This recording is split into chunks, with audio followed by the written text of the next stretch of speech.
দুধ লাউ তো সবাই খেয়েছেন। দুধ বাঁধাকপি কি কেউ খেয়েছেন?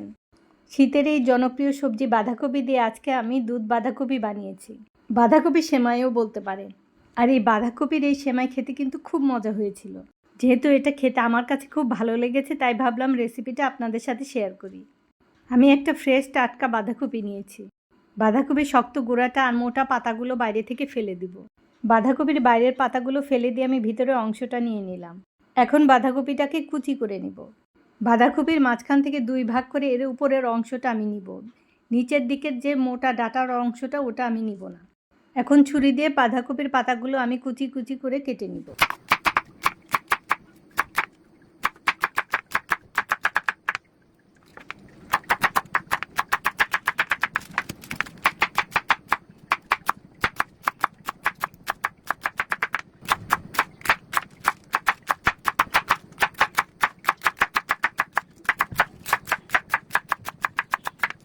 বাঁধাকপিগুলো কুচি করে নিয়েছি।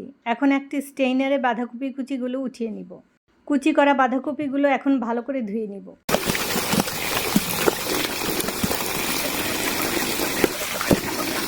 এখন একটা প্যানে 2 চা চামচ ঘি দিয়ে দিব। এই ঘিয়ের মধ্যে এলাচি, দারচিনি আর তেজপাতা দিয়ে দিলাম। ঘিয়ের মধ্যে এগুলো একটু হালকা ভাজা ভাজা করে নিব। ধুয়ে রাখা বাঁধাকপিগুলো পানি ঝরিয়ে এই ঘিয়ের মধ্যে ভেজে নেব। ঘিয়ের মধ্যে বাঁধাকপি কুচিগুলো নাড়াচাড়া করতে করতে অনেকটা নরম হয়ে আসবে। আর এই ঘিয়ের মধ্যে বাঁধাকপিগুলো ভেজে নিলে বাঁধাকপির যে একটা গন্ধ থাকে সেই গন্ধটা আর আসবে না। এই ঘিয়ের মধ্যেই বাঁধাকপিটা অনেকটা পানি ছেড়ে দিয়ে নরম হয়ে যাবে। তারপর আমি দিয়ে দিব 1/2 কাপের থেকে একটু বেশি চিনি। চিনিটা আপনাদের স্বাদ অনুযায়ী দিবেন। চিনি দেওয়ার পরে কিন্তু চিনিটা গলে অনেকটা পানি ছেড়ে দিবে। আর এই চিনির পানিতেই বাঁধাকপিটা সেদ্ধ হয়ে যাবে। চিনির মধ্যে বাঁধাকপিটা নেড়ে চেড়ে চিনির পানিটা অনেকটা শুকিয়ে নিব। চাইলে একটা ঢাকনা দিয়েও ঢেকে দিতে পারেন। ঢাকনা দিয়ে ঢেকে দিলে বাঁধাকপিটা ভালো মতো সেদ্ধ হয়ে যাবে আর চিনির পানিটাও শুকিয়ে যাবে। এরপর আমি জাল করে রাখা দুধ এর মধ্যে ঢেলে দিব। আমি এখানে জাল করে রাখা 3 কাপ দুধ এর মধ্যে দিয়ে দিলাম। দুধটা জাল দিয়ে ঘন করে এর মধ্যে দিলে এটা খেতে বেশি মজা লাগবে। দুধ দিয়ে বাঁধাকপিগুলো আমি আবারও জাল করে নিব। আর আস্ত গরম মশলাগুলো এখন ফেলে দিব।